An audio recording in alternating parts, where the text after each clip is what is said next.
From UFOs to psychic powers and government conspiracies, history is riddled with unexplained events.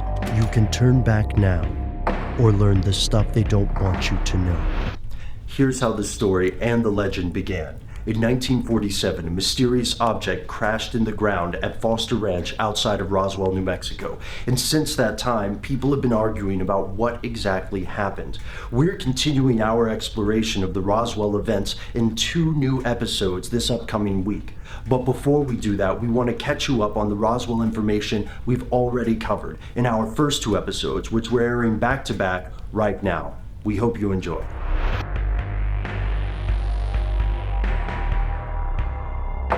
Here are the facts. Everyone involved admits something went wrong on or around Independence Day 1947 near Roswell, New Mexico. According to the official story, the Air Force was testing experimental high-altitude weather balloons that blew apart and crashed on the Foster Ranch about 75 miles north of Roswell. The foreman of the ranch, William Brazel, found the wreckage but was unable to identify it. Brazel alerted the authorities, and eventually Colonel William Blanchard dictated a press release describing the recovery of a flying disc. At noon on July 8th, the story hit the presses. Some papers published differing versions of this story. The Air Force was not consistent in its description of the debris. To some, this was evidence that the Air Force was scrambling to cover up secret research, such as attempts to monitor Soviet nuclear activity. To others, however, the official story is a sham. They believe the Air Force was covering up something much stranger: the crash of a genuine flying saucer. Here's where it gets crazy.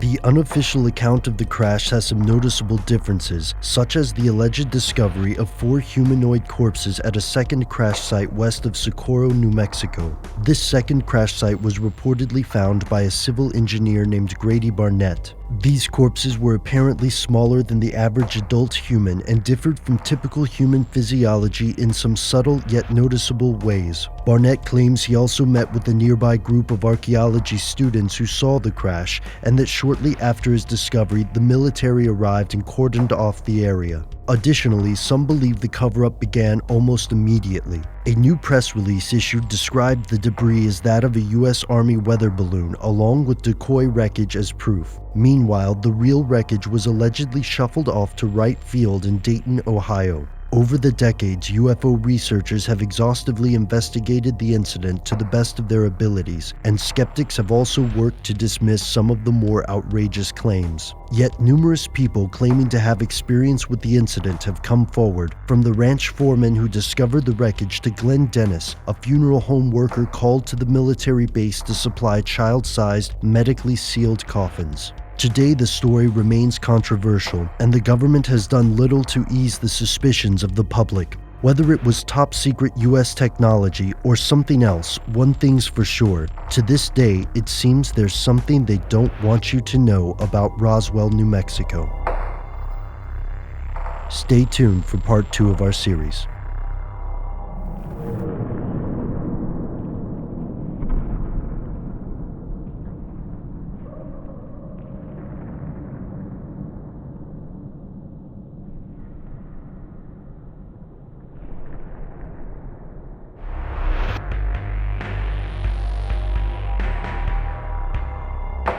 Here are the facts. In the first episode of this series, we explored the conflicting accounts of the crash event near Roswell, New Mexico in 1947. The U.S. government claimed responsibility for the wreckage, stating that experimental high-altitude weather balloons had crashed during testing. Not everyone bought the official story, and in the decades since the crash, numerous people have claimed that the United States covered up an extraordinary accident, the crash of a genuine extraterrestrial craft. And the story doesn't end there. According to ufologists such as William L. Moore, the Roswell crash fundamentally changed the government's attitude toward UFOs. They claim President Truman didn't just know that aliens crash-landed in New Mexico. They believe he also established a top-secret committee to understand this threat and kept it a secret for 40 years. Here's where it gets crazy.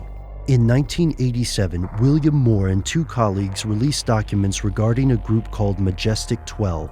According to these documents, President Truman created the top-secret group to assess the evidence of the Roswell crash, along with another incident, and to create national security recommendations. The documents contain repeated statements arguing that the craft are extraterrestrial in origin and perhaps short-range reconnaissance vehicles. These reports contain a thorough summary of the events near Roswell. They also mention another incident on the border of Texas and Mexico where a similar craft was mostly incinerated when it crashed. One report claims that it is virtually certain that these craft do not originate in any country on Earth, and goes on to speculate that the craft may have originated from Mars or perhaps another galaxy. This particular report closes by arguing that the incidents must remain classified, recommending taking the strictest security precautions to avoid a public panic. More documents purporting to confirm the existence of MJ-12 have surfaced, some as recently as 1994.